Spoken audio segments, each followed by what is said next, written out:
Hola chicas, ¿cómo están? Realmente deseamos que ustedes estén bien, que se encuentren bien donde estén y damos muchas gracias a Dios por este tiempo, el tiempo de cada viernes. Llegó el fin de semana otra vez y te hago una pregunta. ¿Preparaste ya tu Biblia?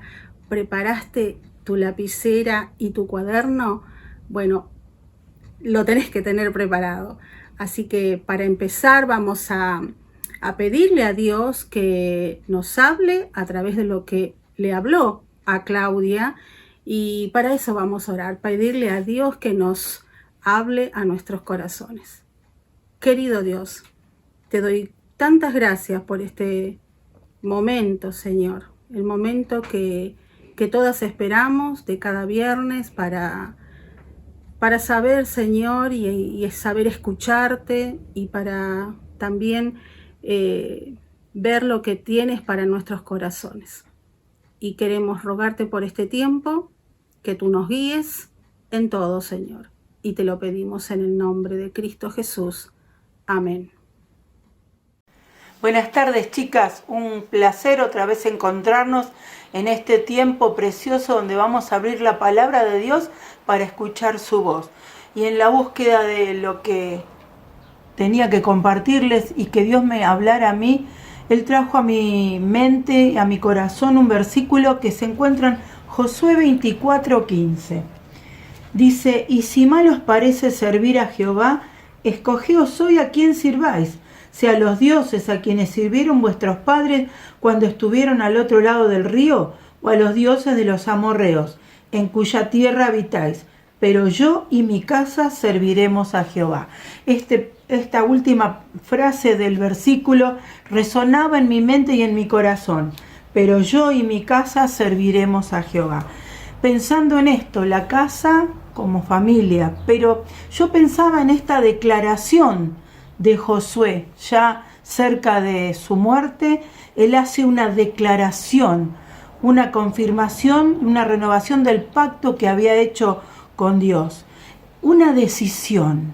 Yo ponía en mi mente, pensé un rumbo a seguir, una meta, un objetivo, un desafío que él se planteaba para poder actuar en pos de esto.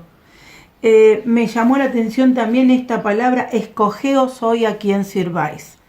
Está en nosotros la decisión consciente de escoger a quién vamos a servir y llevar a nuestra familia en pos de eso. Somos artífices de nuestro destino, dicen algunos, pero realmente es importantísima nuestra decisión, y cuanto más clara sea la meta, el objetivo a seguir, más fácil se nos va a hacer elegir los caminos. Evidentemente Josué amaba al Señor, y yo recordaba que desde muy joven él estaba en el tabernáculo sirviendo a Moisés desde su juventud, y en su vida pasaron muchas cosas hermosas, tremendas. Acá anoté, por ejemplo, el paso del Jordán en seco en Josué 3, o entre otras cosas, cuando el sol se detuvo en Gabaón y la luna también, en Josué 10, del 12 al 14. Una vida entregada al servicio del Señor, una vida que escribió con su accionar en los corazones de toda su familia. Entonces me hizo pensar en esto de la casa.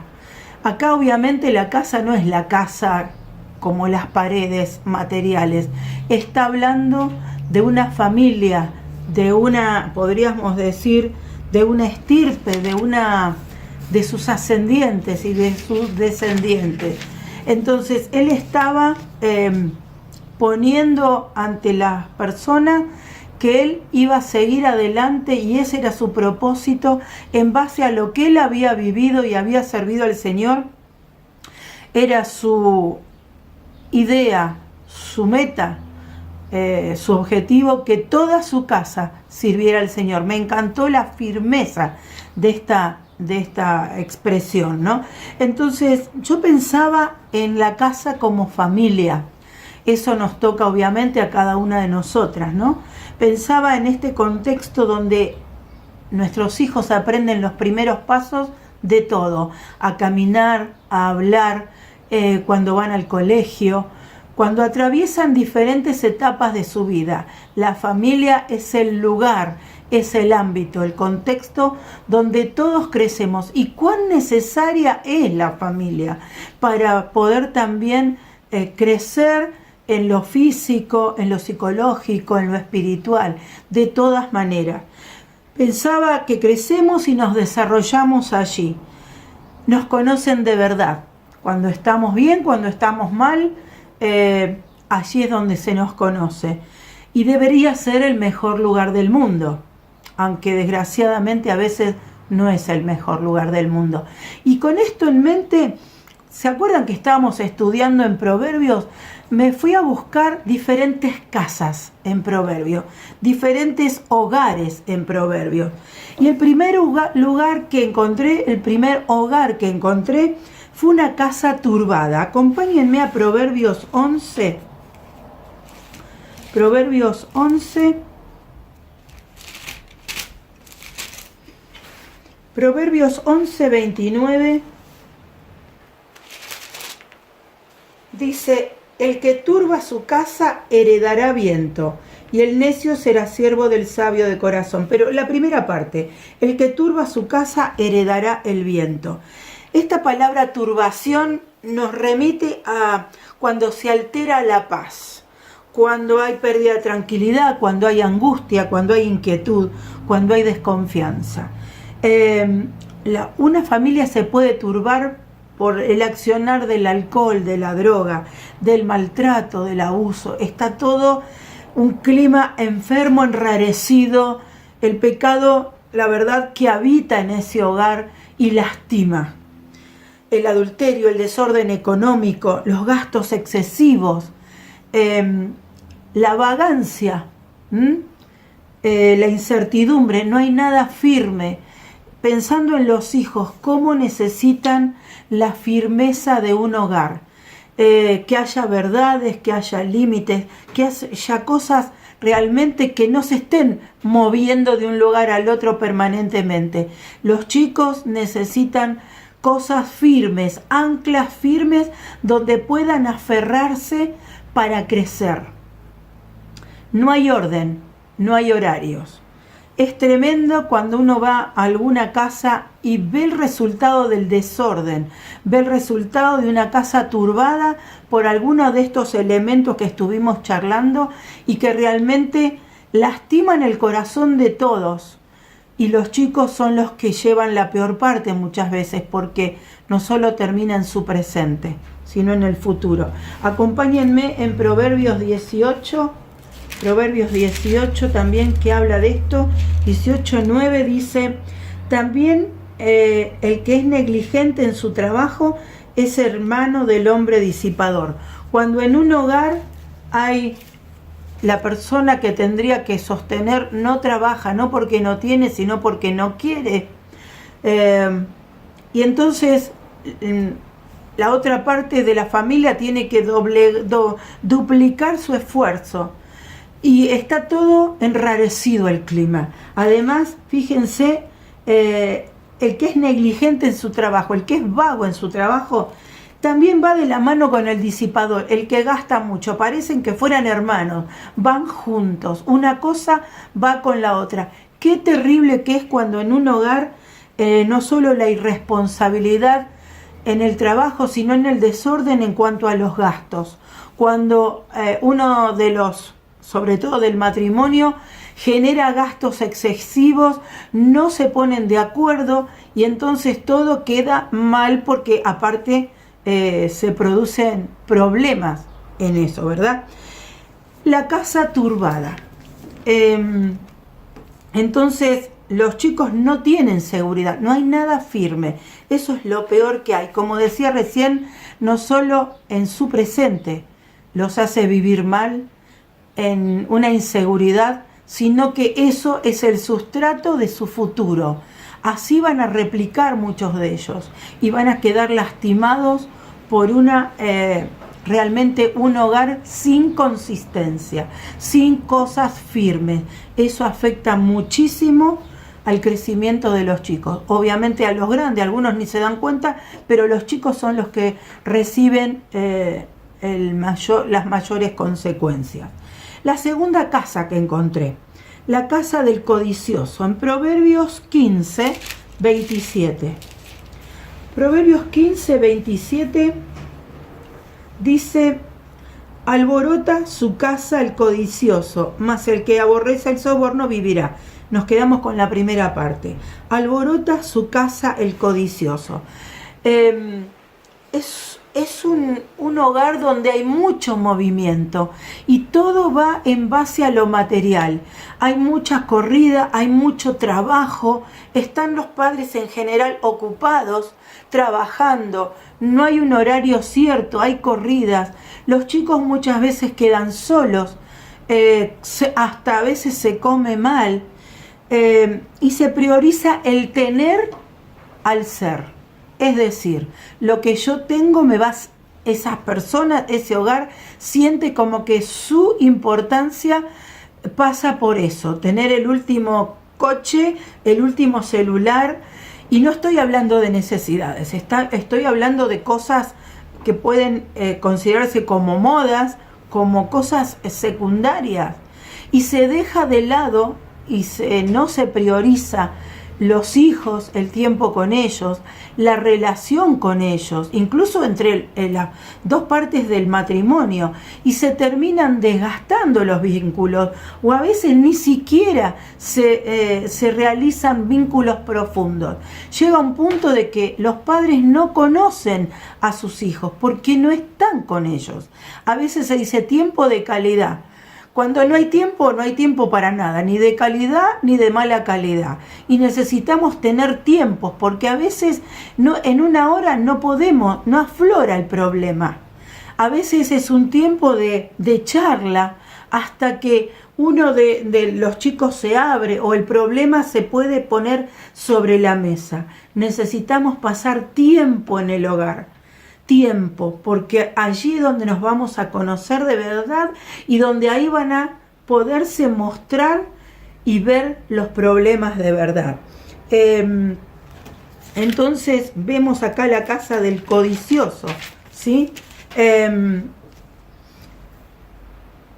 Como decíamos, también trae esto en mente: no se satisfacen solamente las necesidades, sino se satisfacen caprichos. Y a veces, por sacarnos la culpa de que no estamos en casa, les compramos a los chicos y los acostumbramos a satisfacer caprichos y deseos que no tienen nada que ver con necesidades. Y entonces los chicos se acostumbran a satisfacer sus deseos de la carne muchas veces, porque esto va en relación, si estamos hablando de cosas materiales, se está buscando satisfacer cosas de la carne. Hay una mala administración y hay graves problemas entre los padres. Muchas veces, como decíamos antes, no se ponen de acuerdo, a veces se gasta sin consensuar con el otro y se gastan demasiada, cosa que después trae problemas en el hogar. Acá les pido que me acompañen a 1 Timoteo 6, del 8 al 10. Dice: pero gran ganancia es la piedad acompañada de contentamiento, porque nada hemos traído a este mundo y sin duda nada podremos sacar. Así que teniendo sustento y abrigo, estemos contentos con eso. Porque los que quieren enriquecerse caen en tentación y lazo y en muchas codicias necias y dañosas, que hunden a los hombres en destrucción y perdición. Porque raíz de todos los males es el amor al dinero, el cual, codiciando algunos, se extraviaron de la fe y fueron traspasados de muchos dolores. Impresionante este pasaje, cómo clarifica, ¿verdad? No es que no tenemos que soñar con nuestra casa propia, ni con llegar a un vehículo, no, estoy hablando de otra cosa, una carrera incesante que no termina, de querer lograr cosas que van más allá de una necesidad. El hogar, la casa es una necesidad. Tampoco hay que desesperarse, hay que vivir, pero mientras tanto se logra o se va acercando al objetivo. No perder de vista lo más importante, que es la familia. Porque si no, podríamos estar construyendo por un lado y destruyendo por el otro. Cosas mucho más importantes. La tercera casa, la casa de la contienda. Vamos otra vez a Proverbios, el Proverbios 17. Proverbios 17, 1. Acá tenemos algunos versículos. Dice, es el lugar donde hay peleas. ¿Y quién quiere estar en un lugar donde hay peleas y conflictos? Todos se quieren ir y realmente no quieren volver. Una vez estaba estudiando y una chica, una compañera mía, que era una jovencita, me dice, no quiero volver a mi casa. Y yo hasta las 11 no vuelvo, todos los días. Porque en su casa evidentemente había muchos problemas. Qué triste que una jovencita no quiera volver a su casa. Realmente es una luz de alarma. Y si nuestros hijos no quieren volver a nuestro hogar, guarda, ¿qué es lo que está pasando? Tenemos que tener mucha atención en eso. Proverbios 17:1 dice, mejor es un bocado seco y en paz que casa de contiendas llena de provisiones. La paz no se paga con nada. A veces no hay más que una torta frita, un pedacito de pan y un mate, pero cuando hay una sonrisa, un abrazo que te espera, ya está. Lo otro va a cambiar, pero la paz y el amor que vos podés dar en tu hogar, ese clima de amor que debemos generar, no se cambia con nada, no se iguala con nada. También ahí en Proverbios 21 hay otros ejemplos parecidos, 21, 9 y 19 dice, mejor es vivir en un rincón del terrado que con mujer rencillosa en casa espaciosa. En aquella época las casas tenían como una azotea, un terrado, ¿no? Y era ahí, imagínense, era mejor vivir ahí, incómodo, solo, con todas las cuestiones climáticas, frío, sol, calor, nieve, todo. Era mejor estar ahí que vivir en una casa grande y cómoda que con una mujer peleadora y discutidora. No hay caso. La paz no se paga con nada. Y nos tenemos que ver, ¿yo soy una mujer discutidora? Muchas veces lo hemos visto en otras ocasiones, pero a veces tenemos que volver a replantearnos, porque nosotras las mujeres armamos el clima en el hogar. Si estamos descubriendo que yo soy la causante de ese mal clima, tengo que ir de rodillas al Señor, pedirle perdón y que nos dé el poder de su mano para poder cambiar eso desde mi corazón, para que yo genere un clima de amor y realmente de paz en mi casa. El versículo 19, ahí también, dice, mejor es morar en tierra desierta que con la mujer rencillosa e iracunda. ¿A quién le gusta ir a un desierto? Es horrible, no hay agua, uno se muere de sed, se muere de calor, no hay un árbol, es espantoso, pero era mejor, dice ahí el que escribió Proverbios, que era mejor estar en el desierto que en una casa con una mujer iracunda. Qué horrible que es esto. Evaluémonos si somos nosotras las que estamos generando este clima en nuestra casa. Y cualquier tormenta afuera, el que considera eso, que cualquier tormenta afuera de nuestro hogar es mejor que soportar las tormentas internas, es espantoso. Esa casa realmente va a la ruina, a menos que el Señor realmente haga una obra allí en cada corazón de los que habitan ese lugar para poder llevar paz y que no haya problema de orgullo, porque generalmente es un problema de orgullo lo que hay allí. Entonces yo recordaba el versículo de Proverbios, de 1 Corintios 13, súper archiconocido, pero no por ello no lo vamos a recordar. 1 Corintios 13 del 4 al 7.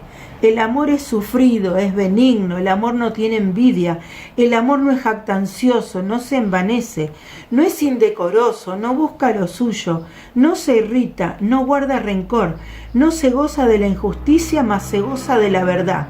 Todo lo sufre, todo lo cree, todo lo espera, todo lo soporta. Si yo decido llevar a cabo así este amor en mi hogar, desde mi parte, en primer lugar, quizás genere, y muchas veces se genera unilateralmente, que se mueva a la otra parte a vivir esto mismo, pero empezando por mí, que yo viva con este amor en mente, aunque no considere que es justo, no importa, vivirlo desde mi lado para ver qué cambios se pueden generar en la otra parte.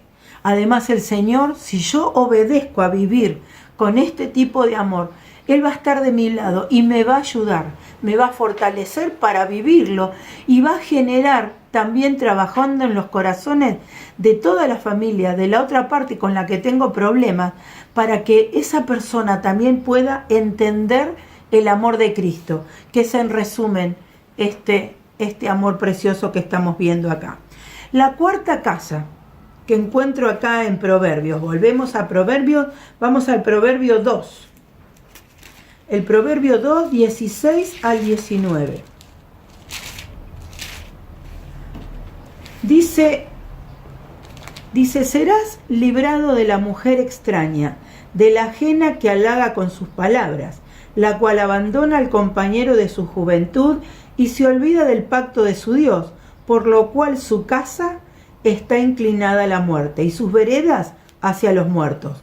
Todos los que a ella se lleguen no volverán, ni seguirán otra vez los senderos de la vida. Acá obviamente estamos hablando de un hogar que está con un temita no menos importante, y aparte estamos agredidos permanentemente por esto, que es lo sexual. Prendemos la tele y vemos cosas que realmente no podemos ni hacer rápido con los dedos para pasar, porque nos agrede las cosas que se están ofreciendo desde las pantallas.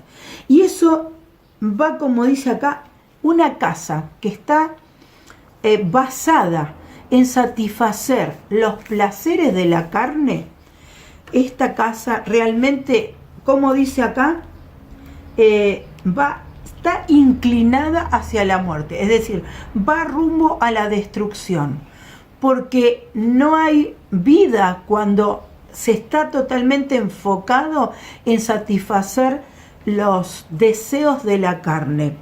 Obviamente está hablando de la mujer extraña, de una mujer que alaba al hombre con sus palabras. Pero hoy en día, desgraciadamente, vemos que no solo el hombre, sino desde el lado femenino, desde las mujeres, vemos que mujeres también ya no están guardando, como dice ahí, el pacto con Dios. No respetan el pacto que hicieron ante Dios o ante las autoridades del mundo en su matrimonio. Ya no hay respeto por el matrimonio. La palabra matrimonio a veces se considera antigua, pero es la base de la sociedad, el matrimonio y la familia. Por eso está tan agredida. Después esto que vemos en la tele, que dejamos ver y no le hacemos la pelea, pasando, sacando, cambiando, abre puertas peligrosas. Vemos a veces la exaltación del cuerpo, desde el exceso.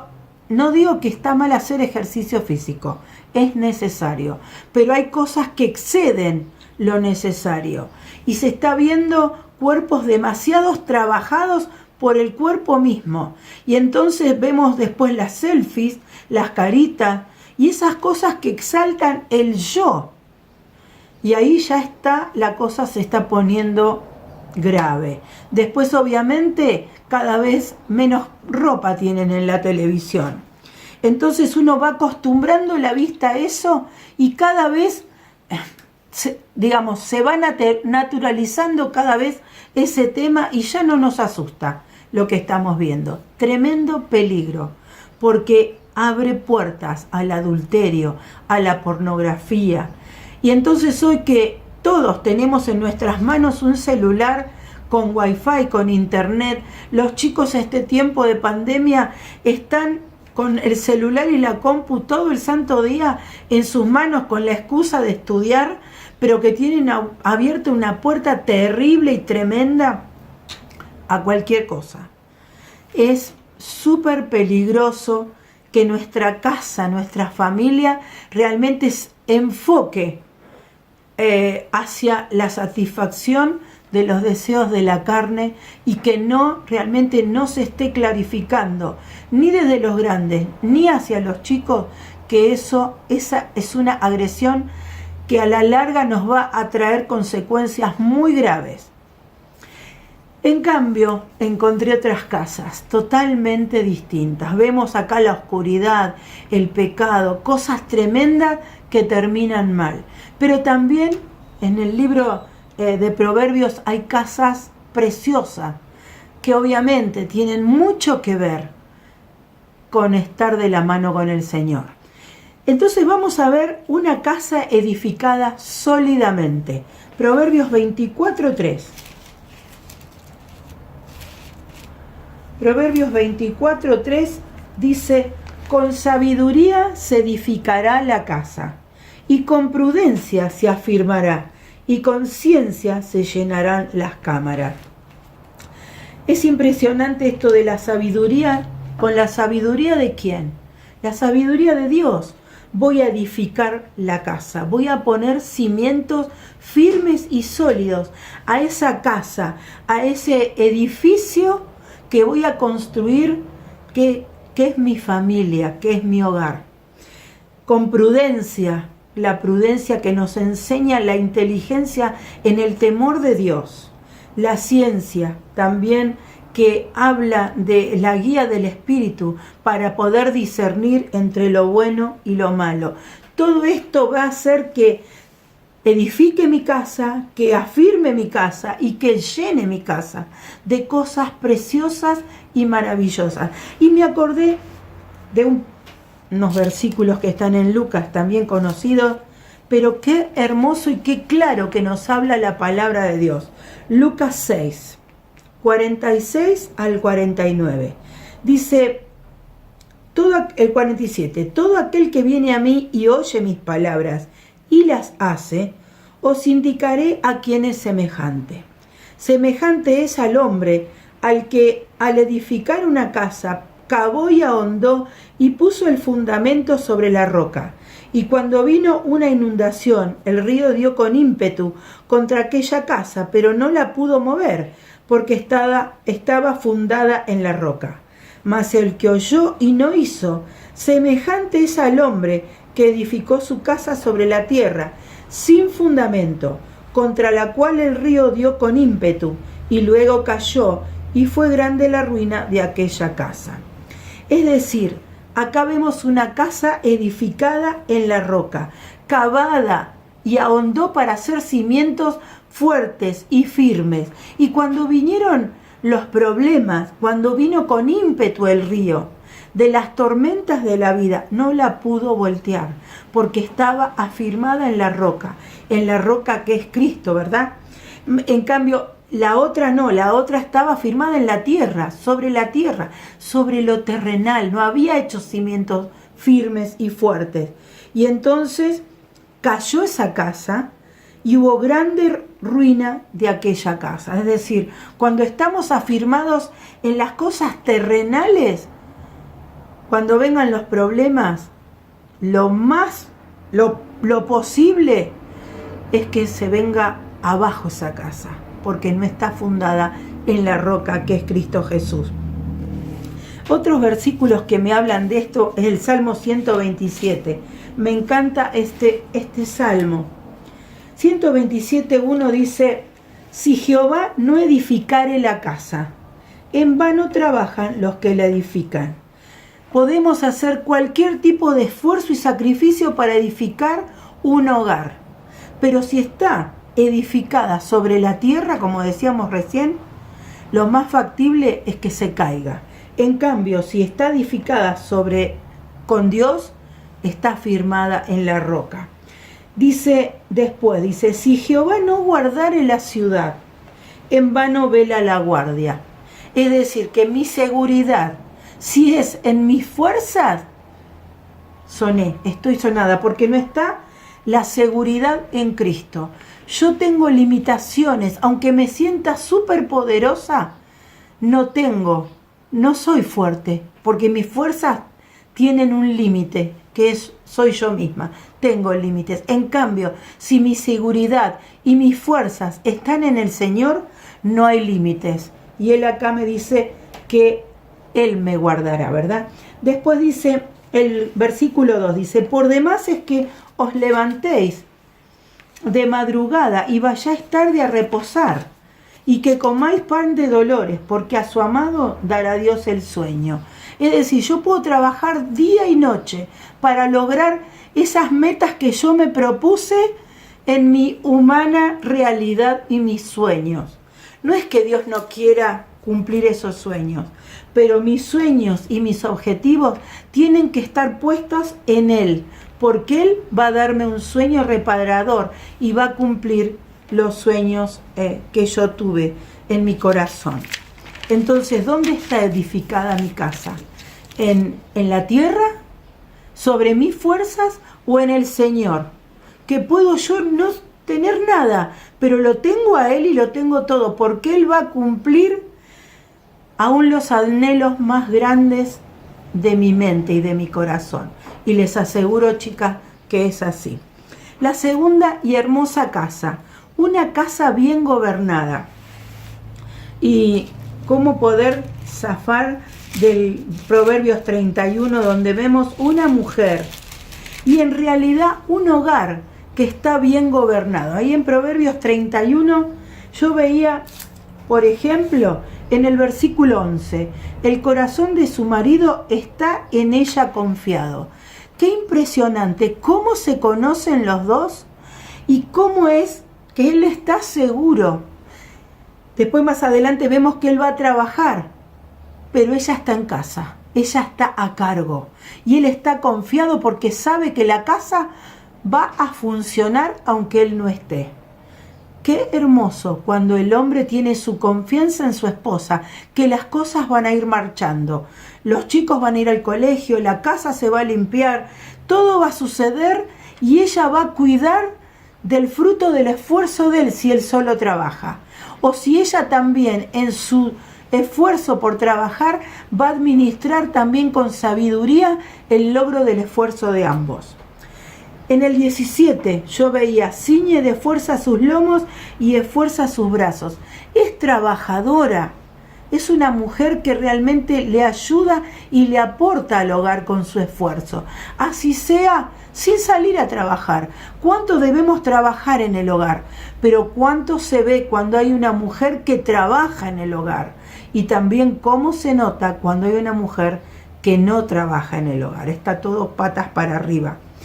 Después, en el 18 dice, ve que van bien sus negocios, su lámpara no se apaga de noche. Yo veía acá una mujer que evalúa, piensa qué es lo que va a hacer, qué es lo que conviene al hogar, si comprar esto o aquello, si guardar, si ahorrar. Es decir, está permanentemente su mente pensando qué es lo mejor para su casa. El 21 dice, no tiene temor de la nieve por su familia, porque toda su familia está vestida de ropas dobles. Yo veía ahí una mujer previsora, no vive solamente en el presente. Está pensando en el presente, pero está pensando en un futuro. A ver, ¿qué pasa? ¿Qué va a pasar? Si tiene que ahorrar, si tiene que guardar esto o aquello. ¿Qué es lo que conviene comprar? ¿Qué es lo que no? Es decir, está pensando en lo mejor, pero tampoco, no solo enfatiza en este presente. A veces queremos, pónganle, salir de vacaciones para disfrutar. Pero vemos que si nos gastamos todos los ahorros o lo poco que tenemos o nos embarcamos en la tarjeta de crédito para disfrutar un hoy que no sabemos si vamos a poder pagar después, eso también lo tenemos que considerar. Tenemos que prever que podemos satisfacer un presente, pero puede ser que no esté asegurado ese futuro. Entonces tenemos que realmente evaluar y de a dos, no unilateralmente. Después vemos el 23. Su marido es conocido en las puertas cuando se sienta con los ancianos de la tierra. Él, en este caso, trabajaba, era una autoridad en el pueblo, podríamos decir, pero él trabajaba tranquilo. Como habíamos dicho antes, él estaba confiado en ella. Tenía las espaldas cubiertas, porque en casa estaba ella, sosteniendo todo el hogar. Él tenía un súper empleo, pero ella estaba en casa administrando inteligentemente y amorosamente su casa. Realmente me encantó esta idea del equipo.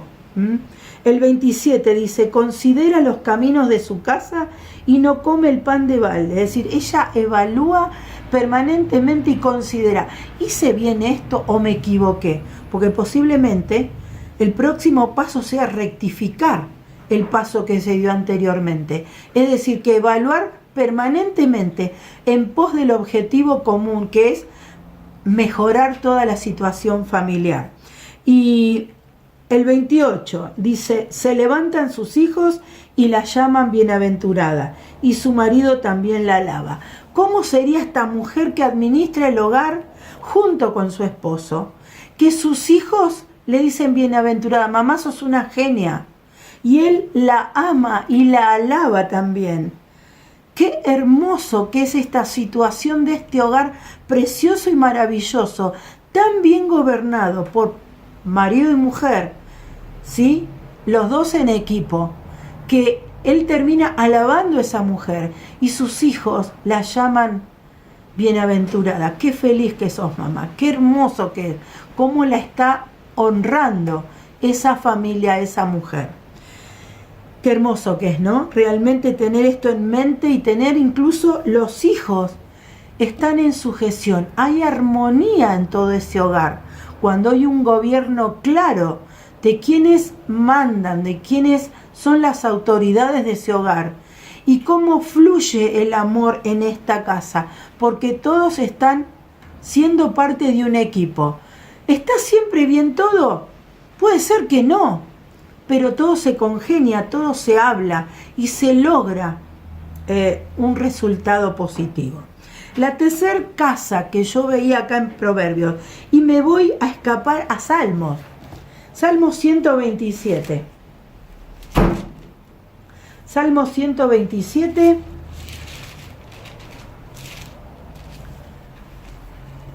Dice el 3 y el 4.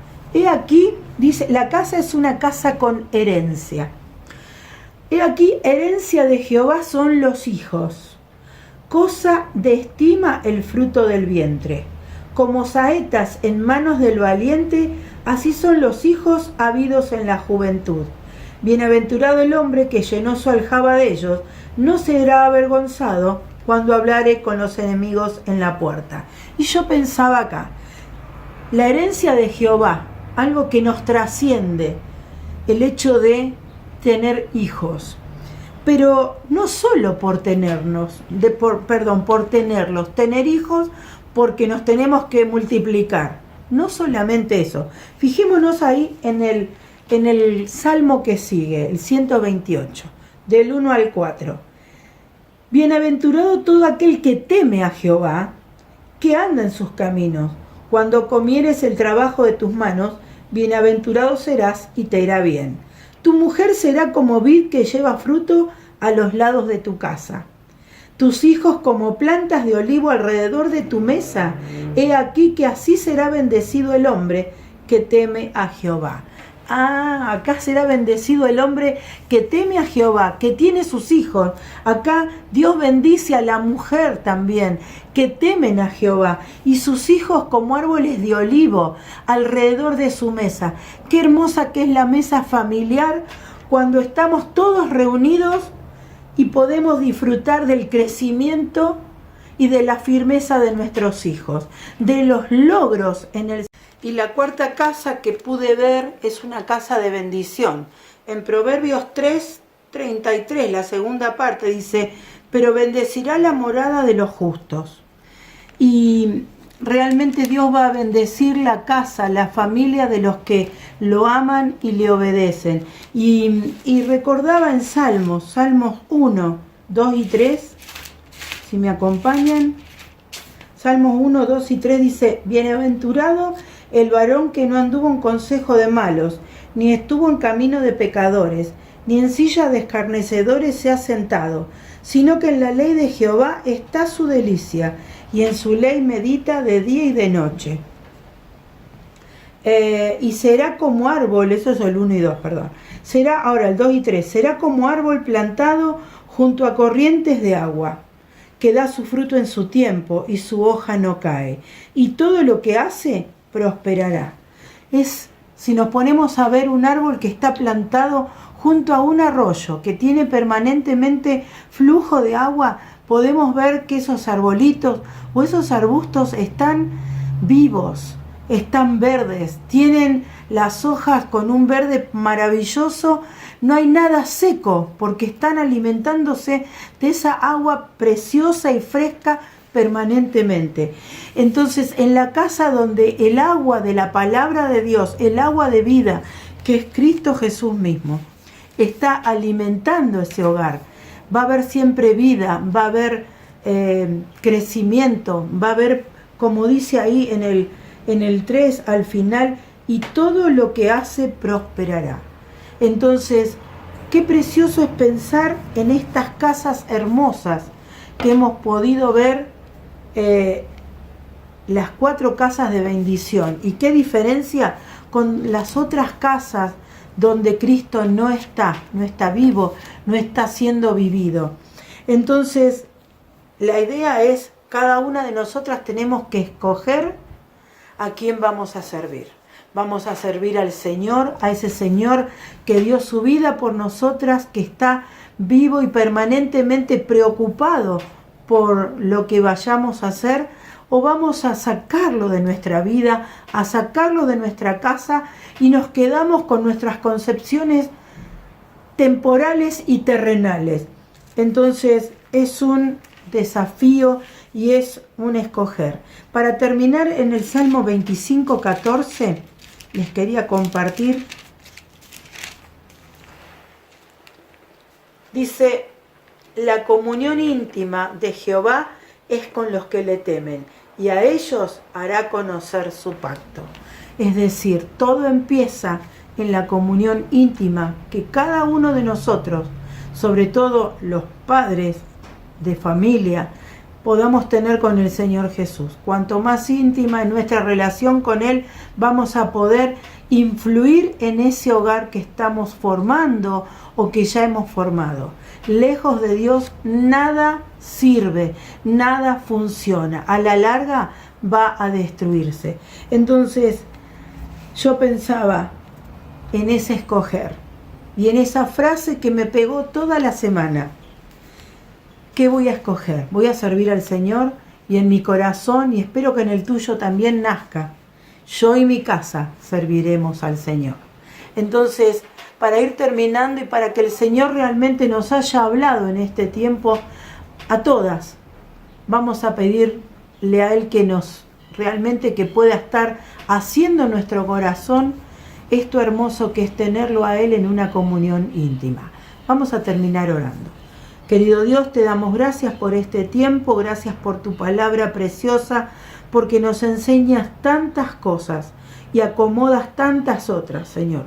Ayúdanos a que esta decisión sea tomada realmente y firmemente para que tú edifiques nuestro hogar, para que seas tú y no nosotras solas, sino que nosotras, pero en tu poder,